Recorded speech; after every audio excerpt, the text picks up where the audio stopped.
मध्यकालीन Bharat, medieval India. पूर्व मध्यकालीन भारत, अर्ली मेडिवल इंडिया। गुप्त साम्राज्य के पतन के उपरांत पाटलिपुत्र के स्थान पर कन्नौज उत्तर भारत की राजनीतिक शक्ति का केंद्र बन गया। 8वीं शताब्दी की शुरुआत से 12वीं शताब्दी ईस्वी तक उत्तर भारत में क्षेत्रीय शक्तियों के रूप में छोटे छोटे राजपूत राज्यों का प्रभाव रहा। भारतीय इतिहास में इस काल को सामान्यतः पूर्व मध्यकाल या राजपूत काल कहा जाता है। इसी दौरान 8वीं शताब्दी के मध्य में भारत में 3 शक्तिशाली राजवंशों, दक्षिण में राष्ट्रकूट, पूर्व में पाल और मध्य पश्चिम में गुर्जर प्रतिहार का उदय हुआ।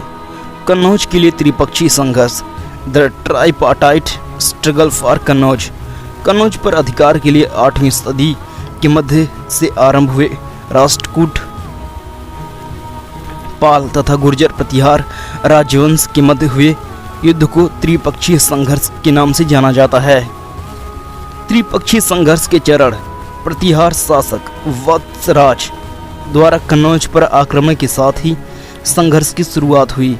कन्नौज का शासक इंद्रायुध पराजित हुआ तथा उसने वत्सराज का आधिपत्य स्वीकार कर लिया। प्रतिहार गंगा यमुना के संगम तक पहुंच गए थे और पालों बंगाल के शासक का प्रभाव प्रयाग तक बढ़ गया था। परिणाम स्वरूप युद्ध असंभावी हो गया। प्रतिहार नरेश वत्सराज तथा पाल नरेश धर्मपाल के मध्य उत्तर भारत के विस्तार के लिए संघर्ष आरंभ हो गया। राष्ट्रकूट नरेश ध्रुव ने इस संघर्ष में हस्तक्षेप किया एवं सबसे पहले वत्सराज को पराजित किया। त्रिपक्षीय संघर्ष में राष्ट्रकूट ही दक्षिण भारत की ऐसी पहली शक्ति थी जिसने उत्तर भारत की राजनीति में हस्तक्षेप किया तथा दक्षिण से उत्तर भारत पर आक्रमण किया। संभवतः धर्मपाल ने भी ध्रुव पर आधिपत्य स्वीकार कर लिया। फिर ध्रुव दक्षिण की ओर लौट गया। इन घटनाओं से अंततः धर्मपाल लाभान्वित हुआ। धर्मपाल ने इन घटनाओं का लाभ उठाते हुए कन्नौज पर आक्रमण कर इंद्रायुध को अपदस्थ कर दिया तथा उसकी जगह चक्रायुध को कन्नौज का शासक नियुक्त किया। चक्रायुध ने धर्मपाल का आधिपत्य स्वीकार कर लिया तथा धर्मपाल ने उत्तरापथ स्वामी की उपाधि धारण की। हालांकि इन घटनाओं के बारे में स्पष्ट तिथि का अभाव है। त्रिपक्षीय संघर्ष के द्वितीय चरण में 2 शक्तियां ही विद्यमान हुई, बंगाल का धर्मपाल और गुर्जर प्रतिहार का वत्सराज। कन्नौज क्षेत्र में इस समय आयुध वंश के 2 भाई इंद्रायुध और चक्रायुध आपस में संघर्षरत थे।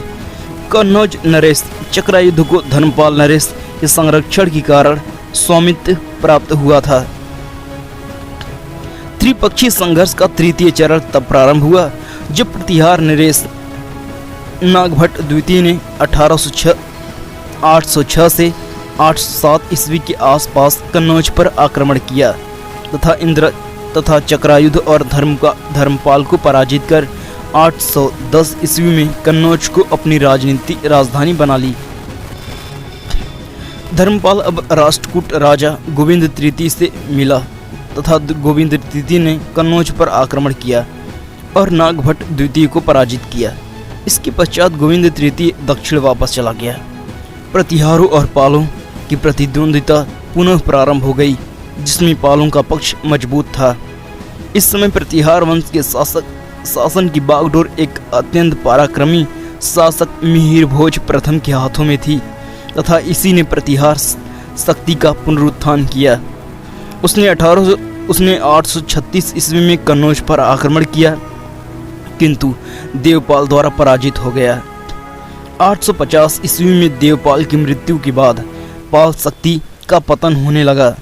इसी बीच मिहिर भोज ने अपनी स्थिति सुदृढ़ कर ली तथा अंततः 854 ईस्वी के आसपास कन्नौज पर अपना आधिपत्य स्थापित कर लिया।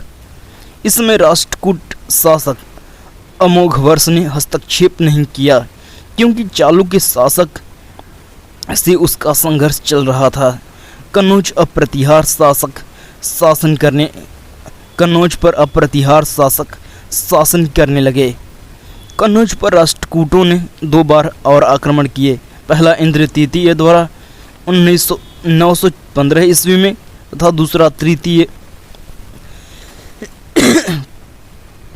कृष्ण तृतीय द्वारा 963 ईस्वी में। हालांकि प्रतिहार शासक कन्नौज पर अपना आधिपत्य स्थापित करने में असफल रहे, किंतु जल्द ही उनके साम्राज्य का पतन हो गया। त्रिपक्षीय संघर्ष का प्रभाव। त्रिपक्षीय संघर्ष तीनों शक्तिशाली गुर्जर प्रतिहार, राष्ट्रकूट और पाल शक्तियों के लिए विनाशकारी साबित हुआ। तत्कालीन परिणाम यह हुआ कि प्रतिहार कन्नौज पर अपना शासन स्थापित करने में सफल हुए तथा राष्ट्रकूट अपने पारंपरिक शत्रु प्रतिहारों की शक्ति विनष्ट करने में सफल हुए। चूँकि पालों ने इस संघर्ष से अपने को पहले ही अलग कर लिया था, लेकिन वे अपनी खोई हुई शक्ति को दोबारा प्राप्त करने में सफल नहीं हो सके। इस संघर्ष के फलस्वरूप महत्वपूर्ण परिणाम यह हुआ कि इससे उत्तरी भारत में शक्तियों की फिर से गुटबंदी आरंभ हो गई। उत्तर भारत की राजनीति में अब राजपूत शासकों का प्रभाव बढ़ने लगा तथा क्षेत्रीय राज्यों की संख्या में निरंतर वृद्धि होने लगी, जिससे कोई भी राजवंश उत्तर तथा दक्षिण भारत पर एक छत्र राज्य स्थापित नहीं कर सका तथा बाह्य शक्तियां भारत पर आक्रमण करने लगीं। बंगाल का पाल राजवंश, द पाला डायनेस्टी ऑफ बंगाल। पाल वंश की स्थापना संभवतः 750 ईस्वी के आसपास बंगाल गौड़ में हुई थी। शशांक की मृत्यु के पश्चात लगभग एक शताब्दी तक बंगाल में अराजकता और अव्यवस्था का माहौल बना हुआ था। इस क्षेत्र में फैली अराजकता से तंग आकर वहां के प्रमुख लोगों ने गोपाल को शासक चुना। यह पहला राजा था जिसका जनता के द्वारा निर्वाचन हुआ। उसने दौड़ में फिर से सुव्यवस्था स्थापित की। सुव्यवस्था स्थापित की और करीब 2 दशकों तक शासन किया। वह बौद्ध धर्म का अनुयायी था तथा उसने उदंतपुरी महाविहार की स्थापना भी की थी। 770 ईस्वी में उसकी मृत्यु के बाद उसका पुत्र धर्मपाल राजा बना। धर्मपाल ने बंगाल पर 770 से 810 ईस्वी तक शासन किया। उसने राज्य का सर्वप्रथम विस्तार किया। कुछ समय के लिए उसने कन्नौज पर अपना एकाधिकार स्थापित किया था तथा उसने उत्तरापद स्वामी की उपाधि धारण की। वह बौद्ध धर्मानुयायी था, किंतु वह अन्य धर्मों के प्रति भी सहिष्णु था। उसने विक्रमशिला महाविहार की स्थापना की, जो बौद्ध धर्म के महायान संप्रदाय का प्रमुख केंद्र था। 2 प्रमुख बौद्ध विद्वान शांति रक्षित और अतीश दीपंकर उसके समकालीन थे। धर्मपाल का उत्तराधिकारी उसका पुत्र देवपाल अगला शासक बना। देवपाल ने 810 से 850 ईस्वी तक शासन किया तथा इसने भी साम्राज्य विस्तार की नीति जारी रखी। उसने मुंगेर को अपनी राजधानी बनाया तथा प्राज्ञा ज्योतिषपुरम असम और उड़ीसा के कुछ हिस्सों को अपने साम्राज्य में मिला लिया। संभवतः आधुनिक नेपाल के एक हिस्से पर भी पाल प्रभुत्व स्थापित हो गया और उसने तिब्बत और दक्षिण पूर्व एशिया के शैलेंद्र साम्राज्य सुमात्रा से अपना सांस्कृतिक और व्यापारिक संबंध बनाए रखा। सुमात्रा के एक शासक बलपुत्र देव ने उससे नालंदा के एक मठ की स्थापना की अनुमति भी प्राप्त की। देवपाल ने भी इस मठ को अनुदान दिया और वीरदेव को इसका प्रमुख भिक्षु पुरोहित नियुक्त किया। अरब यात्री सुलेमान ने देवपाल की शक्ति का वर्णन एवं साम्राज्य विस्तार की जानकारी दी है। देवपाल की मृत्यु के बाद पाल वंश का पतन शुरू हो गया। उनका उत्तराधिकारी विग्रहपाल 850 से 854 ईस्वी, जिसने अपने पुत्र नारायणपाल के पक्ष में सिंहासन त्याग कर संन्यास ग्रहण कर लिया। नारायणपाल को प्रतिहार शासक मिहिर भोज और महेंद्रपाल के हाथों पराजय का सामना करना पड़ा तथा उसने उनके हाथों मगध का क्षेत्र भी खो दिया। उसके उत्तराधिकारी राज्यपाल ने राष्ट्रकूटों के साथ वैवाहिक संबंध स्थापित करके खोए हुए क्षेत्र को पुनः प्राप्त कर लिया।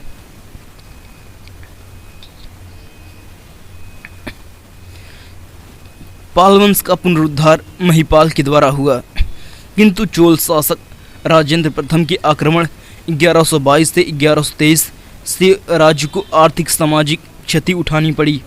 महिपाल का उत्तराधिकारी न्यायपाल अन्य स्रोतों में जयपाल था, जिसने प्रारंभ में कलचुरियों से युद्ध किया, किंतु बाद में उसके पुत्र विग्रहपाल तृतीय ने कलचुरी राजकुमारी से विवाह किया ताकि राज्य को कलचुरी आक्रमणों से सुरक्षित किया जा सके। विग्रहपाल तृतीय की मृत्यु के बाद अव्यवस्था फैल गई, जिसका अंत रामपाल ने किया। उसने उत्तरी बंगाल, असम, उड़ीसा पर पुनः नियंत्रण स्थापित किया, किंतु सेन शासकों के हाथों पूर्वी बंगाल तथा मिथिला कर्नाटकों के हाथों खो दिया गया। संध्याकर नंदी ने रामचरित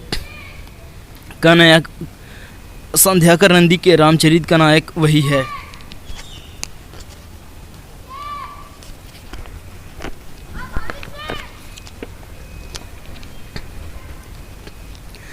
पाल वंश का अंतिम शासक गोविंद पाल था।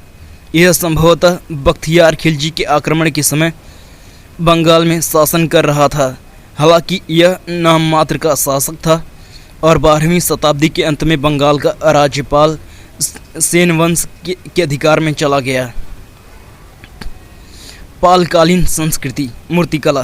पाल काल में कांस्य एवं प्रस्तर मूर्तिकला की एक नवीन शैली का उदय हुआ। धीमन और विट्ठल पाल ने मूर्तिकला के क्षेत्र में अपना विशिष्ट योगदान दिया, जो धर्मपाल और देवपाल के समकालीन थे। इस समय की कांस्य मूर्तियाँ ढलवा किस्म की हैं।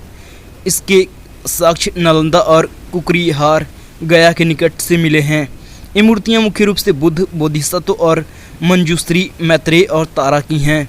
हालांकि इस काल की मूर्तियाँ विष्णु, बलराम, सूर्य, उमा, महेश्वर, गणेश आदि हिंदू देवी देवताओं की मूर्तियाँ भी मिली हैं। बोधगया में अवस्थित चतुर्भुज महादेव की मूर्ति धर्मपाल के शासनकाल में निर्मित हुई। शिक्षा एवं साहित्य। पाल शासक बौद्ध धर्मावलंबी थे। उन्होंने बौद्ध धर्म और शिक्षा को विशेष प्रश्रय दिया। पालवंशी शासकों ने नालंदा, विक्रमशिला, ओदंतपुरी, सोमपुरी आदि में बौद्ध विहार एवं भवन बनवाए। गोपाल ने नालंदा में बौद्ध विहार बनवाया था। धर्मपाल ने विक्रमशिला और सोमपुर के विहारों की स्थापना की तथा नालंदा महाविहार को 20 गांवों का दान दिए थे। पाल शासकों ने तिब्बत, चीन और दक्षिण पूर्व एशिया के शैलेंद्र राज्य से मित्रता की थी। बौद्ध विद्वान अतीश दीपंकर ने तिब्बत जाकर वहां महायान मत का प्रचार प्रसार किया। साहित्य के क्षेत्र में बौद्धों का चर्या पदों की रचना इस काल में हुई, जिससे कालांतर में बांग्ला भाषा और साहित्य के विकास का मार्ग प्रशस्त हुआ। पाल स्थापत्य एवं चित्रकला। इस काल में वास्तुकला मुख्यतः ईंट पर आधारित थी। नालंदा विश्वविद्यालय ईंटों से निर्मित है। बिहार एवं बंगाल में मिले अवशेषों में चैत्यों और विहारों के साथ साथ तालाबों का भी निर्माण किया गया था। इस काल के चित्र मुख्यतः ताड़पत्र पर बने हुए हैं। इसमें काले, नीले, लाल, बैंगनी आदि हल्के गुलाबी रंगों का प्रयोग हुआ है। पालकालीन चित्रकला पर तांत्रिक प्रभाव स्पष्टतः परिलक्षित होता है। नालंदा से कुछ भित्ति चित्र भी प्राप्त हुए हैं। गुर्जर प्रतिहार वंश, गुर्जर प्रतिहारा डायनेस्टी। गुर्जर प्रतिहारों का उदय गुजरात और दक्षिण पश्चिम राजस्थान में हुआ था। गुर्जर प्रतिहारों ने 8वीं शताब्दी से लेकर 11वीं शताब्दी तक शासन किया। इस राजवंश का संस्थापक हरिश्चंद्र को माना जाता है। यद्यपि उनके बारे में ऐतिहासिक जानकारी का अभाव है। इस राजवंश का संस्थापक नागभट्ट प्रथम को माना जाता है। नागभट्ट नागभट्ट प्रथम के राज्यकाल में प्रतिहारों की शक्ति और सुदृढ़ हो गई। इस राजवंश के चौथे शासक वत्सराज ने प्रतिहार राज्य को साम्राज्य में बदलने का प्रयास किया। इसी के समय त्रिपक्षीय संघर्ष प्रारंभ हुआ था जिसमें इसने भाग लिया, लेकिन पालों और राष्ट्रकूटों ने उसकी महत्वाकांक्षा पर अंकुश लगा दिया। अगला शासक नागभट्ट द्वितीय का एक महान विजेता था। उसने कन्नौज को अपनी राजधानी बनाया, पालों को पराजित किया तथा अरबों को आगे बढ़ने से रोका। प्रतिहार साम्राज्य का वास्तविक संस्थापक और इस राजवंश का महानतम शासक मिहिर भोज था। उसने 836 ईस्वी के लगभग कन्नौज पर कब्जा कर लिया और कन्नौज प्रतिहार राज्य की राजधानी लगभग एक सदी तक बनी रही। भोज ने पूर्व की ओर विस्तार करना चाहा, किंतु पाल शासकों ने उसे परास्त कर दिया। पाल शासक देवपाल की मृत्यु के पश्चात भोज ने पूर्व की ओर अपने साम्राज्य का विस्तार किया। भोज विष्णु का भक्त था और उसे आदि वराह का उपाधि धारण किया था।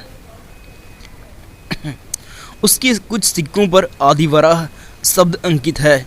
उज्जैन के भोज परमार्थ से उसका अंतर बताने के लिए मिहिर भोज भी कहा जाता है।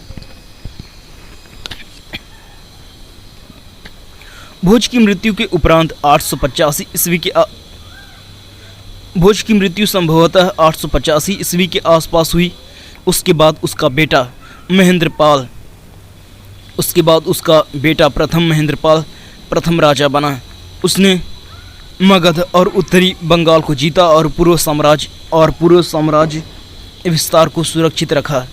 उसने काव्य मीमांसा कर्पूर मंजरी के रचयिता राजशेखर को संरक्षण प्रदान किया।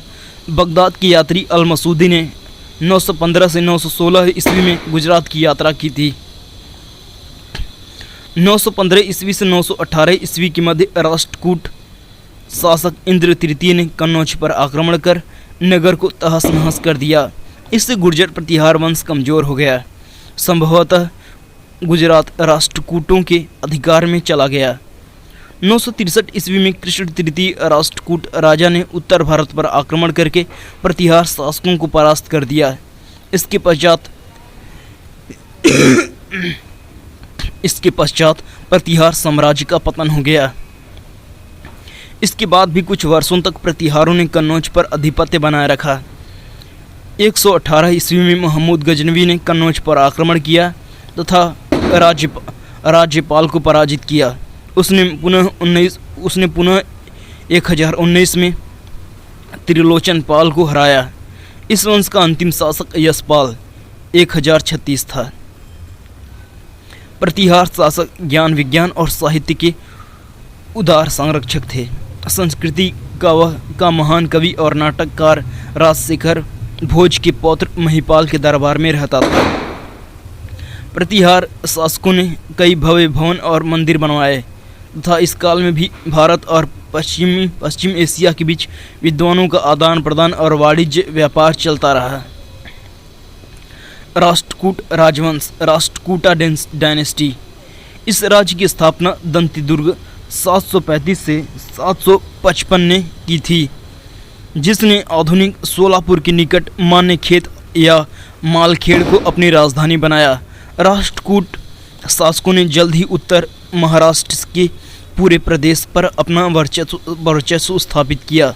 दंतिदुर्ग ने कांची, कलिंग, मालवा आदि क्षेत्रों में साम्राज्य विस्तार किया। इसके पश्चात कृष्ण प्रथम 756 से 772 ने साम्राज्य को विस्तृत किया। वह कला प्रेमी था। उसने एलोरा का सुप्रसिद्ध कैलाश मंदिर बनवाया। राष्ट्रकूट वंश का त्रिपक्षीय संघर्ष में प्रवेश ध्रुव 780 से 793 के शासनकाल में हुआ। उसने वत्सराज और धनपाल दोनों को ही पराजित किया था। गोविंद तृतीय 793 से 814 ईस्वी और अमोघ वर्ष 814 से 878 ईस्वी राष्ट्रकूट कालीन महान शासक हुए। एक अभिलेख से ज्ञात होता है कि गोविंद तृतीय ने केरल, पांड्य और चोल राजाओं को भयभीत कर दिया और पल्लवों को स्त्रीहीन बना दिया। अमोघ वर्ष धर्म और साहित्य में अधिक रुचि लेता था। वह स्वयं कन्नड़ लेखक था और उसे राजनीति पर कन्नड़ की प्रथम कृति की रचना करने का श्रेय दिया जाता है। अमोघ वर्ष के शासनकाल में अनेक विद्रोह हुए जिन्हें बड़ी मुश्किल से दबाया गया था। इस वंश का अंतिम प्रतापी राजा कृष्ण तृतीय 939 से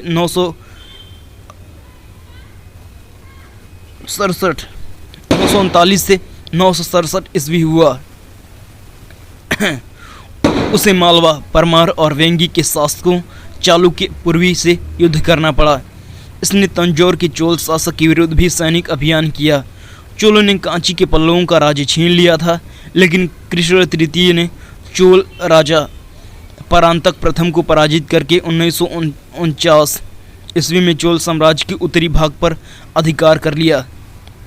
कृष्ण तृतीय की मृत्यु के पश्चात सभी विरोधी शासक उसके उत्तराधिकारी के खिलाफ एकजुट हुए और 972 ईस्वी में राष्ट्रकूटों की राजधानी मानकखेत को जीतकर उन्होंने वहां आग लगा दी।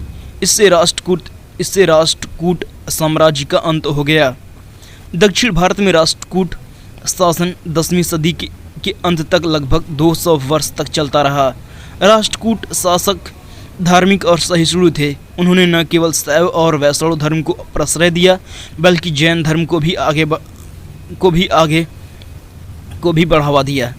राष्ट्रकूट शासक कृष्ण प्रथम ने एलोरा में शिव मंदिर 9वीं सदी में बनवाया था। अमोघ वर्ष जैन मतानुयायी था। राष्ट्रकूट राजा काल और साहित्य के महान संरक्षक थे। उनके दरबार में न केवल संस्कृत के विद्वान थे, बल्कि अनेक ऐसे कवि और लेखक भी थे जो प्राकृतिक और अपभ्रंश में लिखते थे। महान अपभ्रंश कवि स्वयंभू और उसके पुत्र राष्ट्रकूट दरबार में ही रहते थे। इस काल में प्रसिद्ध विद्या केंद्रों में कन्हेरी के बौद्ध विहारों की चर्चा की जा सकती है। इन्होंने पल्लव स्थापत्य शैली से प्रेरणा प्राप्त की और अधिक उन्नत स्वरूप प्रदान किया। ठोस चट्टानों को काटकर मंदिरों को बनाने की कला इस काल में अपने चरमोत्कर्ष पर पहुंची। राष्ट्रकूट काल में कन्नड़ और संस्कृत भाषा में अनेक ग्रंथों की रचना हुई थी, जिसमें प्रमुख है जिनसेन, आदि पुराण, हरिवंश, महावीराचार्य, गणितसार, संग्रहण, अमोघ वर्ष, कवि राजमार्ग, विविध। धर्मपाल एक उत्साही बौद्ध था। उसके लेखों में उसे परम सौगाता कहा गया है तथा उसकी राजसभा में प्रसिद्ध बौद्ध विद्वान हरिभद्र निवास करते थे।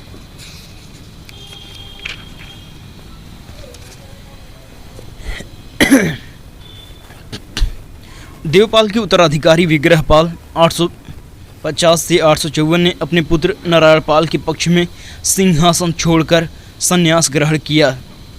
नारायणपाल ने शिव के सम्मान में 1000 मंदिरों का निर्माण करवाया। महिपाल प्रथम को पाल वंश का दूसरा संस्थापक माना जाता है। इसके काल में राजेंद्र चोल ने बंगाल पर आक्रमण किया तथा पाल शासक महिपाल को पराजित किया। रामपाल के ही शासनकाल में कैवर्तों का विद्रोह हुआ था, जिसका उल्लेख रामपाल चरित्र में मिलता है।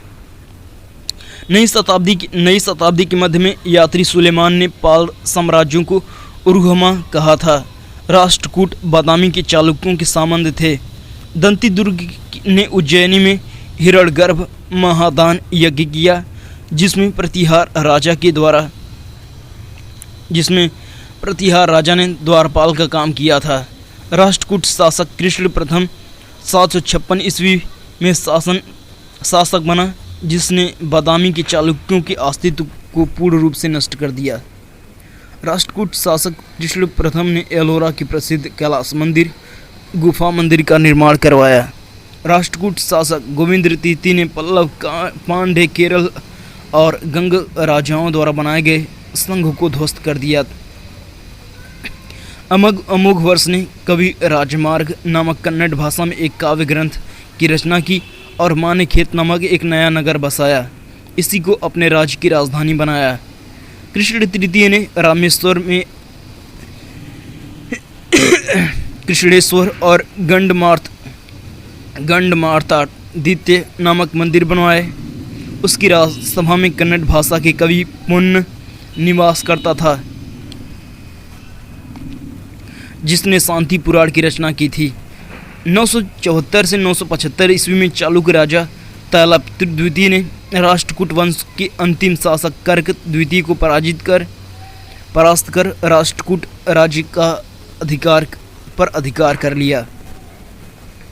प्रतिहार शासक नागभट्ट प्रथम 730 से 756 ने अरबों के आक्रमण को रोका और ग्वालियर प्रशस्ति में उसे म्लेच्छों का शासक बताया गया है। भोज वैष्णव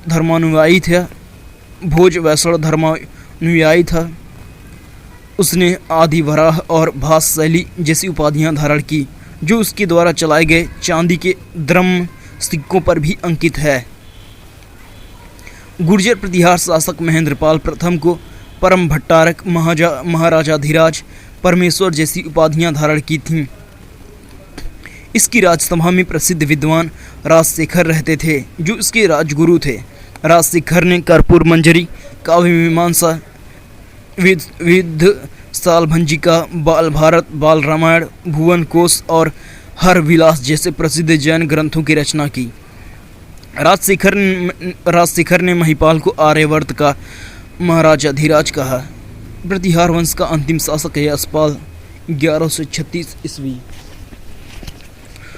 चोल डायनेस्टी, चोल राजवंश। 9वीं से 12वीं शताब्दी तक चोल राजवंशों का राजनीतिक वर्चस्व बना रहा।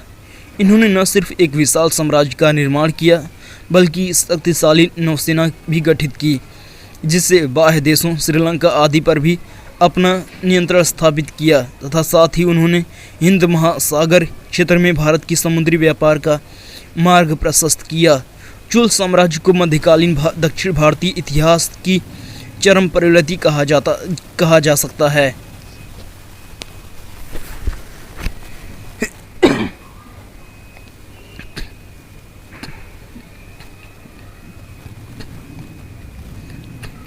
राजनीतिक इतिहास। चोल शासक दक्षिण भारत में पल्लवों के अधीनस्थ सामंतों के रूप में कार्यरत थे। 850 ईस्वी में विजयपाल ने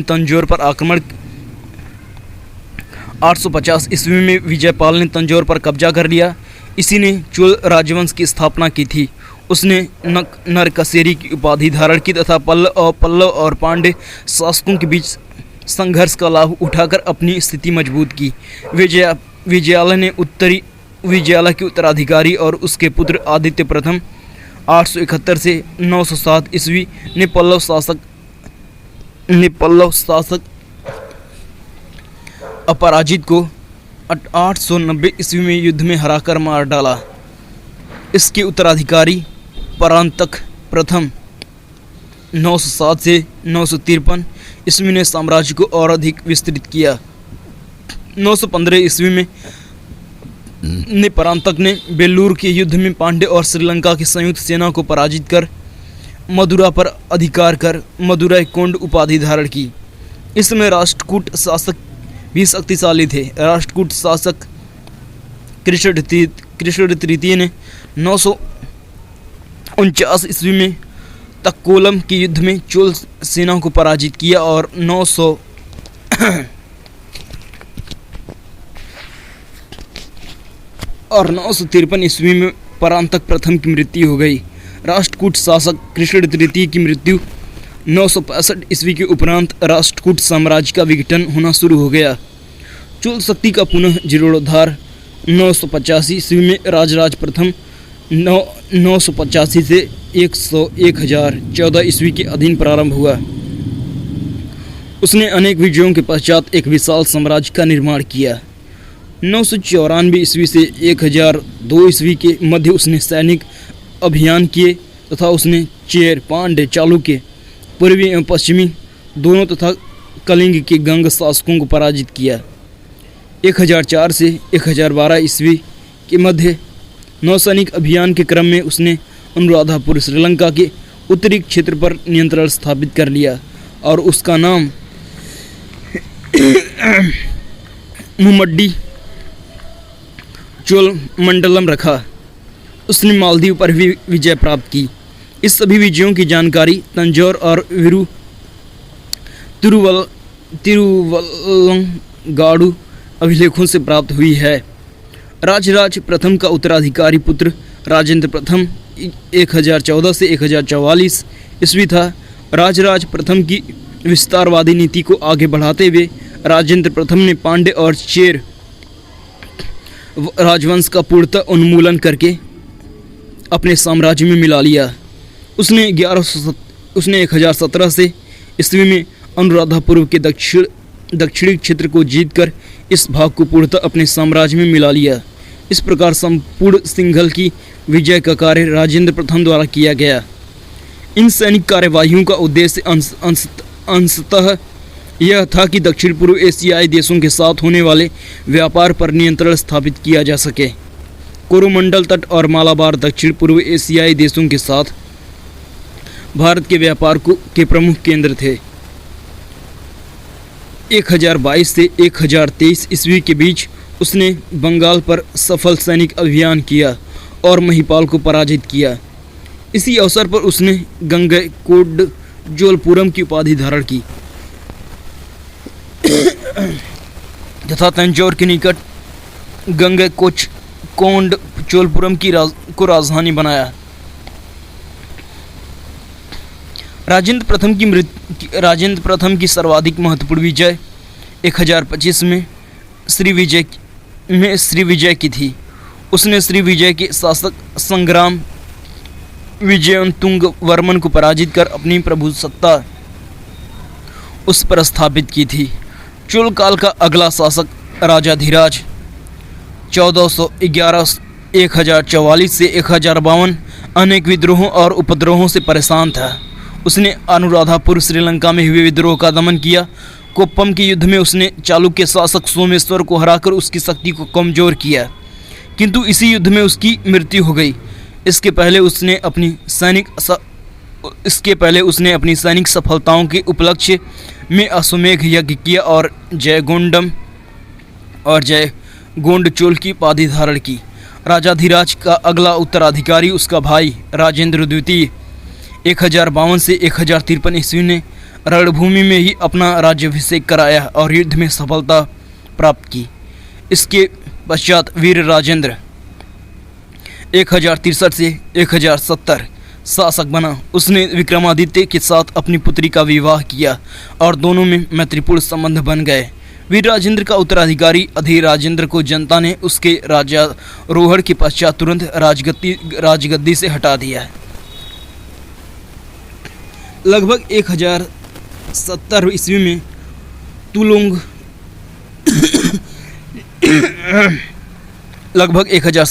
में कुलोतुंग प्रथम शासक बना। उसका पिता चालुक्य वंश का शासक विमलादित्य था और उसकी माता चोल राजकुमारी थी। अब चोल और चालुक्य वंश एक हो गए। इसने युद्ध नीति त्याग कर जन कल्याणकारी कार्य किए। 1077 ईस्वी में उसने चीन के सम्राट कुलोतुंग तृतीय उसने चीन के सम्राट के समक्ष अपना दूत भेजकर व्यापारिक संबंधों को सुदृढ़ करने का प्रयास किया। इसके पश्चात के उत्तराधिकारियों में विक्रम चोल 1122 से 1135 ईस्वी, कुलोतुंग तृतीय, राजराज तृतीय और राजेंद्र तृतीय शामिल हैं। राजेंद्र तृतीय की मृत्यु के बाद चोल वंश का इतिहास समाप्त हो गया।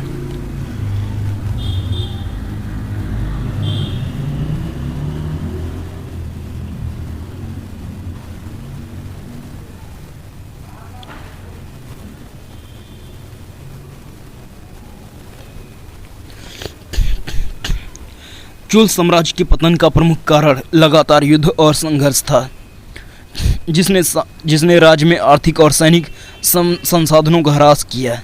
परवर्ती चोल शासकों की कमजोरी और नए राज्यों और विशेषकर पांड्य और होयसल वंशों के उत्कर्ष और उनके द्वारा चोल राज्यों के क्षेत्र पर आक्रमण भी साम्राज्य को बहुत अधिक कमजोर किया।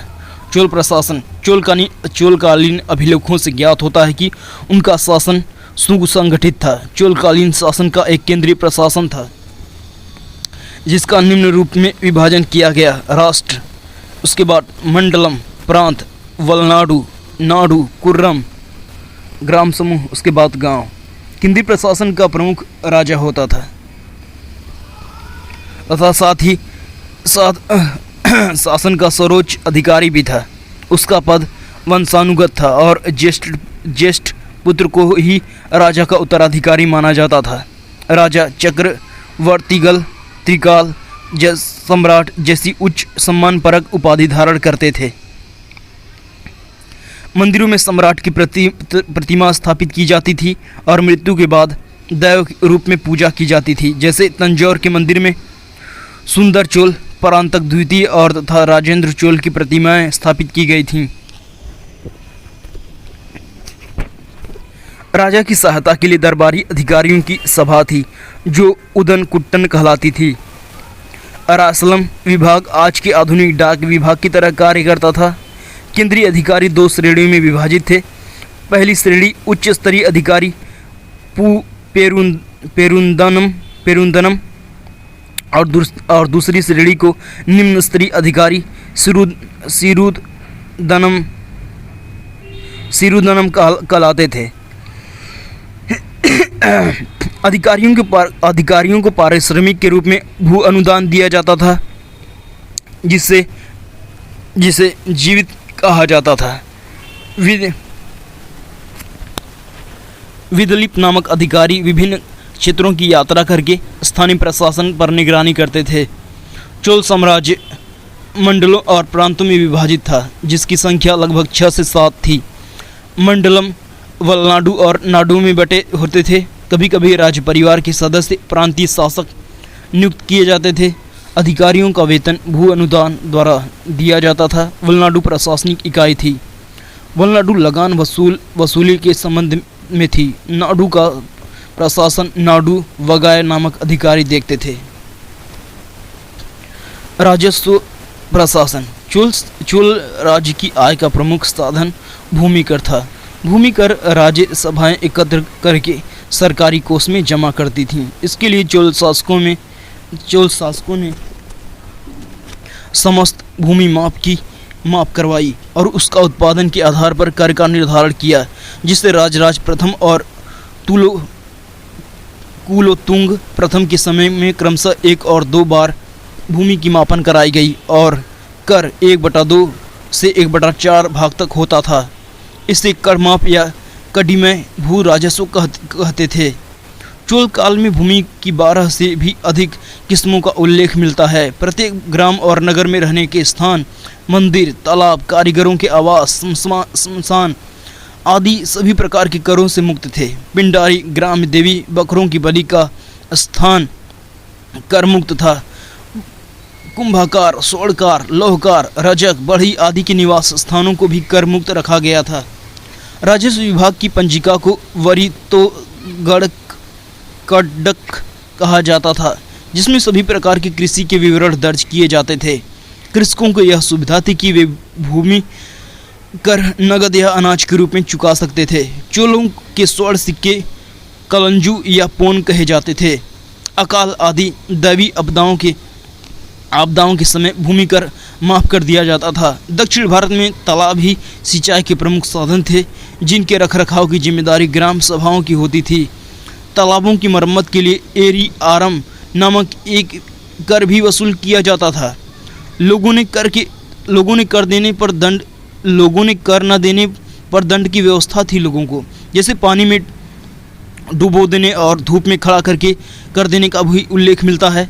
उदाहरण के लिए तंजौर के कुछ ब्राह्मण लगान चुकाने में असमर्थ होने पर अपनी जमीन छोड़कर गांव से भगा दिए गए और उनकी जमीन पड़ोस के मंदिरों को बेच दी गई। बकाये कर पर ब्याज भी लिया जाता था। केंद्रीय शक्तियों के निर्बल होने पर जनता ने विद्रोह किया, क्योंकि उनसे अन्यायपूर्ण कर वसूल किया जा रहा था। जैसे राजराज तृतीय और कुलोत्तुंग प्रथम के समय भूमि कर के अतिरिक्त व्यापार वस्तुओं और विभिन्न व्यावसायिक खानों और वनों उत्सवों आदि पर भी कर लगते थे। राज्य की आय का व्यय अधिकारी तंत्र और निर्माण कार्यों, दान, यज्ञ और महोत्सव आदि पर होता था। राजस्व विभाग के प्रमुख अधिकारी को वरित्पोतगक कहते थे, जो अपने अपने अधिकार क्षेत्रों के आय व्यय का हिसाब रखते थे। सैन्य शासन। चोल राजाओं ने एक विशाल संगठित सेना का निर्माण किया था। चोल शासक कुशल योद्धा थे और वे व्यक्तिगत रूप से युद्धों में भाग लिया करते थे। अश्व, गध, गज, रथ और पैदल सैनिकों के साथ एक अत्यंत शक्तिशाली नौसेना थी। इसी नौसेना की सहायता से उन्होंने श्रीविजय, सिंघल, मालदीव और आदि द्वीपों की विजय की। कुछ सैनिक दल नागरिक कार्यों में भाग लेते थे और मंदिरों आदि को दान दिया करते थे। सैनिकों को वेतन में राजस्व का एक भाग या भूमि देने की प्रथा थी। लेखों में बड़पेर पैदल सैनिक, बिल्लीगल धनुर्धारी सैनिक, कूडी रैचेवेगर अश्वारोही सैनिक, नानयट ककल, कुरिंज मल्लर गज सेना आदि का उल्लेख मिलता है। न्याय प्रशासन। न्याय के लिए नियमित न्यायालयों का उल्लेख उनके लेखों में हुआ है, जैसे धर्मासन राजा का न्यायालय और तथा धर्मासन भट्ट। न्यायालय के पंडितों ने आदेशों को धर्मभट्ट कहा जाता था, जिनके परामर्श से विवादों का निर्णय लिया जाता था। दीवानी और फौजदारी मामलों में अंतर स्पष्ट नहीं था। नरवध और हत्या के लिए दंड व्यवस्था थी। दंड व्यवस्था यह थी कि अपराधी पड़ोस के मंदिरों में अखंड दीप जलवाने का प्रबंध करे। वस्तुतः यह एक प्रकार का प्रायश्चित था, किंतु मृत्युदंड दिए जाने के भी उदाहरण प्राप्त हुए हैं। राजद्रोह भयंकर अपराध था, जिसका निर्णय स्वयं राजा द्वारा किया जाता था। इसमें अपराधी को मृत्युदंड के साथ ही उसकी संपत्ति भी जब्त कर ली जाती थी। 13वीं सदी के चीनी लेखक चाउ चू कुआ ने चोल दंड व्यवस्था के बारे में विस्तृत जानकारी प्रदान की है। ग्रामीण एवं स्थानीय स्वायत्तता। चोल समकालीन प्रशासन की सबसे महत्वपूर्ण विशेषता ग्रामीण स्तर पर स्थानीय शासन या स्वायत्तता की व्यवस्था थी। चोलकालीन अभिलेखों की प्रचुरता के कारण हमें इस साम्राज्य के ग्राम प्रशासन की अधिक जानकारी प्राप्त है। इसके लिए विभिन्न गांवों के स्थानीय प्रशासन का काम प्रतिनिधि व्यवस्थाओं के माध्यम से संचालित होता था। अभिलेखों में 2 सभाओं का उल्लेख मिलता है, उर सभा और महासभा। उर गांव की आम सभा थी, किसी भी गांव के वयस्क पुरुष करदाता के द्वारा उर या ग्राम का संचालन होता था। ग्राम या ग्राम सभा अग्रहार मुख्यतः ब्राह्मणों या गांव के वयस्क सदस्यों की सभा थी। अग्रहार गांव के ब्राह्मण लोग निवास करते थे और वहां की अधिकांश भूमि लगान मुक्त होती थी। इन्हें काफ़ी स्वायत्तता मिली हुई थी। सभा या महासभा के कार्य संचालन के लिए समितियां होती थीं, जिन्हें वरियम या वरियम कहा जाता था। इसमें तोटवरियम उद्यान प्रशासन से, एरी वारियम तालाब समिति के संबंधित, कोयल वारियम मंदिर प्रशासन से संबंधित प्रमुख समितियां थीं। इन समितियों के प्रमुख कार्य होते थे करों की वसूली, करों को लगाना और तथा माफ़ करना, न्यायिक कार्य, शिक्षा और स्वास्थ्य की देखरेख, कृषि का विकास और समुचित व्यवस्था करना, मंदिरों की देखरेख। ग्रामीण प्रतिनिधि सभाओं के अतिरिक्त नगरम नामक प्रतिनिधि सभा की भी चर्चा मिलती है, जो व्यापारियों के हितों और उनकी गतिविधियों की देखरेख करती थी। ग्रामीण समिति के संचालन, सदस्यों का चुनाव एवं निष्कासन आदि की जानकारी उत्तर मेरूर के 2 अभिलेखों से मिलती है, जो क्रमशः 1919 ईस्वी और 919 ईस्वी और 921 ईस्वी के हैं। इन अभिलेखों से ज्ञात होता है कि इन सभाओं के प्रतिनिधियों का चुनाव प्रत्येक वर्ष किया जाता था एवं इसके अंतर्गत 1/3 सदस्य प्रत्येक वर्ष बदल दिए जाते थे, जबकि सदस्यों का कार्यकाल 3 वर्ष के लिए होता था। प्रत्येक गांव को 30 वार्डों में बांटा गया था। चुनाव लड़ने के लिए निम्नलिखित योग्यताएं होनी आवश्यक थीं। वह उस गांव का निवासी हो जहां वह चुनाव लड़ रहा हो, 35 से 70 वर्ष के बीच की उम्र तथा शिक्षित भी हो। वह 1/4 बेली भूमि का मालिक हो, उसका अपना मकान हो, वह वैदिक मंत्रों का ज्ञाता हो। सदस्यों को कार्यकाल के दौरान हटाने के लिए भी प्रावधान थे। यदि किसी सदस्य ने 3 वर्ष तक खर्चा का लेखा जोखा प्रस्तुत न किया हो, किसी अपराध में दोषी पाए जाने पर, किसी भ्रष्टाचार के मामले में संलिप्त पाए जाने पर। चुनाव किसी भी लोकतांत्रिक व्यवस्था की नींव होती है। इसकी जानकारी चोल अभिलेखों से मिली है। आधुनिक चुनाव प्रक्रिया के समान ही ग्रामीण शासन के लिए चुनाव क्षेत्रों का विभाजन किया गया था। इतना ही नहीं, चुनाव के लिए आवश्यक था कि व्यक्ति उसी गांव का निवासी हो, अर्थात ऐसे व्यक्ति का चुनाव किए जाए जिसे स्थानीय परिस्थितियों की जानकारी हो। सदस्यों को चुनाव लड़ने के लिए भी योग्यता का प्रावधान किया गया था। किसी भी शासन के कुशलतापूर्वक संचालन के लिए यह आवश्यक था कि योग्य और अनुभवी लोगों को शासन संचालन की जिम्मेदारी सौंपी जाए। इसके साथ ही साथ यह जरूरी था कि अयोग्य लोगों और भ्रष्ट और अपराधी लोगों को शासन संचालन से बाहर रखा जाए। इस प्रकार ग्राम सभा के प्रशासन की एक महत्वपूर्ण इकाई हुआ करती थी, जो स्थानीय स्तर पर कार्यपालक, विधायी और न्यायिक प्रक्रियाओं को संपन्न करती थी। यदि ये संस्थाएं अपने दायित्वों का निर्वहन ईमानदारी पूर्वक करती थीं तो ग्राम सभाओं से परामर्श लेना जरूर लेती रही होंगी। आरंभ में ये सभाएं बहुत हद तक स्वायत्त थीं, लेकिन उत्तरकालीन चोलों के समय केंद्रीय हस्तक्षेप बढ़ता गया। सामान्यतः आपसी कलह और हिंसा और महत्वपूर्ण विवादों की स्थिति से राज्य हस्तक्षेप करता था। कई बार केंद्रीय कर्मचारियों की उपस्थिति भी ग्राम सभाओं के प्रस्ताव पारित किए जाते थे।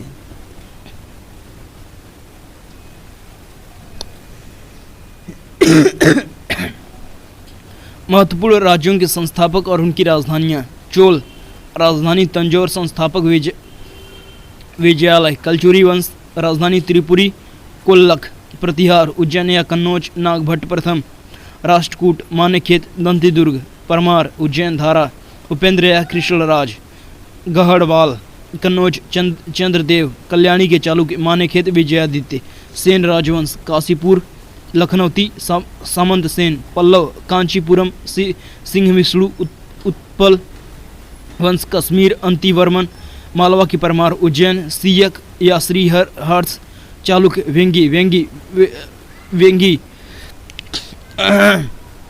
विष्णुवर्मन, चालुक्य, वातापी, वल्लभी, जयसिंह प्रथम, पाल, मुंगेर, गोपाल, वाकाटक, नंदीवर्मन, विंध्य शक्ति, सोलंकी वंश, अनिलवाड़, मूलराज प्रथम, चौहान, अजमेर, वासुदेव, शाही वंश, उद्भंड, कल्लर, लोहर वंश, कश्मीर, संग्राम राज, कारकोट वंश, कश्मीर, दुर्लभ वर्धन, जिजाग भुगती के चंदेल, खजुराहो, नन्नुक। नोट: पूर्व मध्यकाल में ग्राम प्रशासन की सबसे छोटी इकाई थी। इसका प्रमुख महत्तर कहलाता था। दक्षिण भारत में इसे पटलिक कहा जाता था।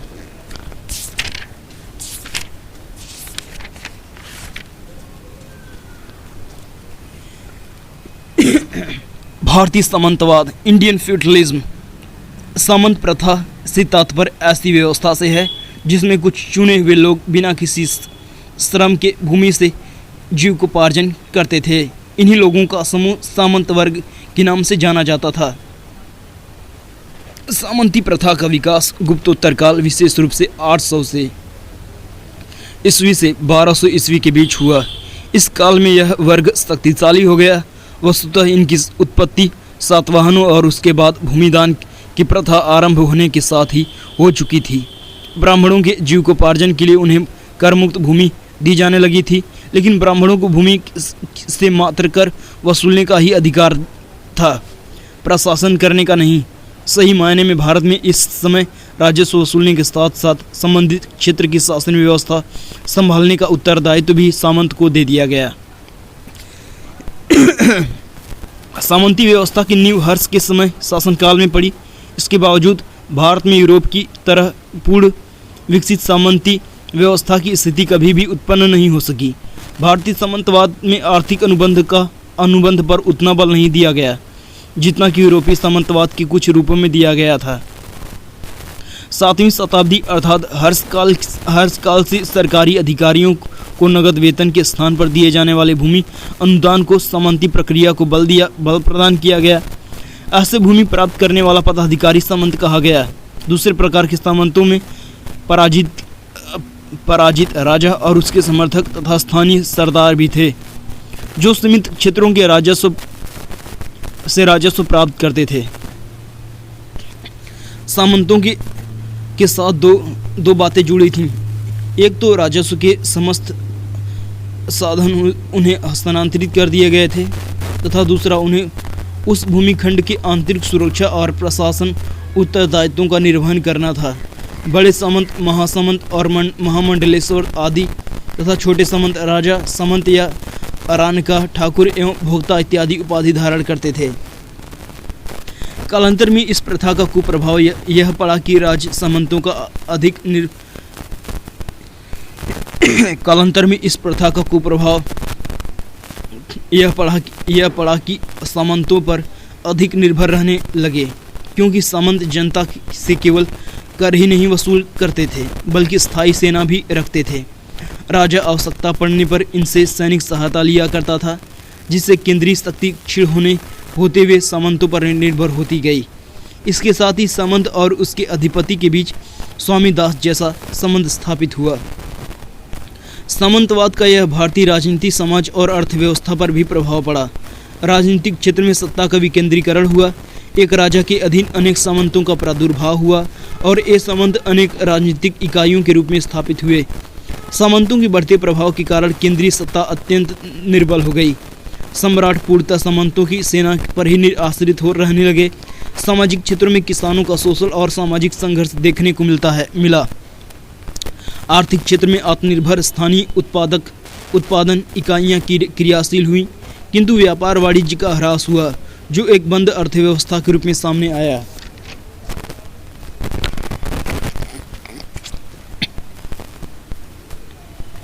विविध चोल द्रविड़ शैली की मुख्य व्यवस्था विमान, पांड्य द्रविड़ शैली की मुख्य व्यवस्था गोपुरम, पल्लव द्रविड़ शैली की मुख्य व्यवस्था मंडपम। राजराज प्रथम ने स्थानीय स्तर पर स्वराज की व्यवस्था आरंभ की। चोल राजा अधिराजेंद्र को क्रुद्ध भीड़ ने मार डाला। बेल्लार बड़े भूस्वामी, पल्ली खेतीहर मजदूर, कम्माल दस्तकार, शैव भक्ति गीतों का संकलन करता अम्बी आंडार नंबी को माना जाता है। तमिल लेखकों ने सर्वाधिक प्रसिद्ध जयगोंदार था। वह चोल शासक कोलुतुंग प्रथम का राजकवि था और उसने कलिगत्तम परली नामक ग्रंथ की रचना की। तुलोगुंग तृतीय के शासनकाल में प्रसिद्ध कवि कंबन थे, जिन्होंने तमिल रामायण की रचना की थी। पंप पोन्नरन 10वीं सदी के कन्नड़ साहित्य के त्रिरत्न माने जाते थे। पन्न ने आदि पुराण, पुन ने शांति पुराण और रत्न ने अजित पुराण लिखा। ये सभी ग्रंथ जैन तीर्थंकरों पर लिखे गए।